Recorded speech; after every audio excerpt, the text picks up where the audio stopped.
Bonjour à tous, c'est Asma du site eltestanglais.com. Aujourd'hui, on se retrouve pour une vidéo dédiée à la partie compréhension écrite du test IULTS. Je vous explique tout ce que vous devez savoir sur cette section après l'intro.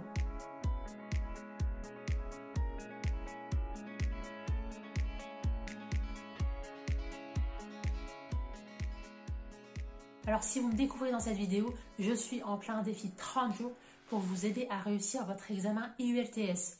D'ailleurs, si vous voulez aller plus loin et que vous aussi vous allez passer ce test d'anglais très prochainement, n'hésitez pas à récupérer tous mes PDF gratuitement. C'est sous forme de kit de démarrage sur 4 jours et je vous donne tous mes conseils, un hack ultime le premier jour pour faire d'une pierre 4 coups dans vos préparations. Je vous donne toutes les clés en main pour réussir au mieux. Alors d'abord, ce qu'il faut savoir avec la partie compréhension écrite, c'est que vous avez deux versions différentes selon l'IULTS que vous allez passer. Alors pour ce qui est de l'IULTS académique, cette version d'IULTS qui est requis pour un dossier d'Erasmus par exemple, ça va être surtout des textes universitaires, articles scientifiques, études de cas, extraits de livres spécialisés sur lesquels vous allez devoir travailler. Et votre objectif ici, il est très clair, c'est qu'on va évaluer votre capacité à comprendre des textes qui vont être proches de ceux que vous allez étudier durant votre cursus universitaire. Alors ensuite, la deuxième version de l'IULTS, c'est la version General Training, où là, ça va être plus des textes issus de la vie quotidienne, des annonces, des brochures, des notices. L'objectif ici, ça va être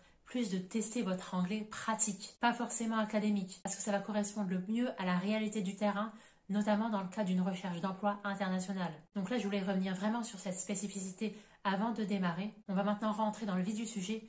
Comment se présente la partie compréhension écrite? Donc c'est une épreuve qui dure 1 heure 60 minutes dans laquelle vous avez 3 textes à étudier. Donc prévoyez environ 20 minutes par texte, même si le niveau il est croissant. En théorie, vous êtes censé accorder plus de temps au dernier texte parce que c'est de plus en plus dense au fur et à mesure qu'on avance dans l'épreuve. Donc concrètement, je vais vous donner mes stratégies pour optimiser au mieux votre préparation. Durant vos révisions, entraînez-vous avec un chronomètre. C'est très important.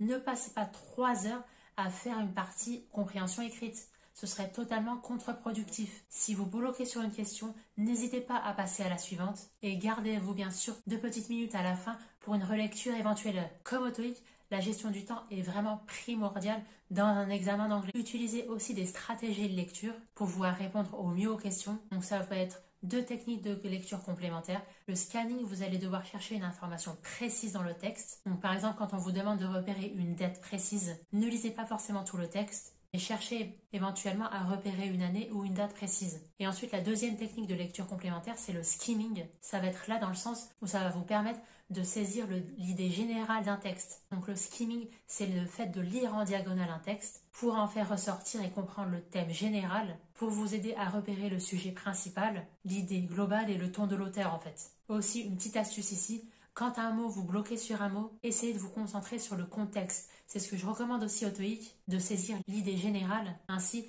la plupart du temps, vous n'êtes pas obligé de tout traduire mot à mot. Le simple fait de saisir une idée peut vous aider à vous orienter vers la bonne réponse. Alors, je vous invite aujourd'hui à compléter cette vidéo, à récupérer tous mes PDF gratuitement en description. On arrive au 17e jour de ce défi 30 jours et en fait je commence à perdre ma voix, donc je ne pourrais pas aller aujourd'hui au bout de cette vidéo. Le 3e jour de ma formation 4 jours, je vous donne en détail tout le format, tout ce que vous devez savoir de façon beaucoup plus complète cette vidéo. Je vais essayer de tenir le coup jusqu'à la fin du mois pour continuer à vous donner mes conseils pour réussir au mieux. Voilà, avant de partir, je vous remercie vraiment de votre soutien et surtout votre réussite me fait très plaisir.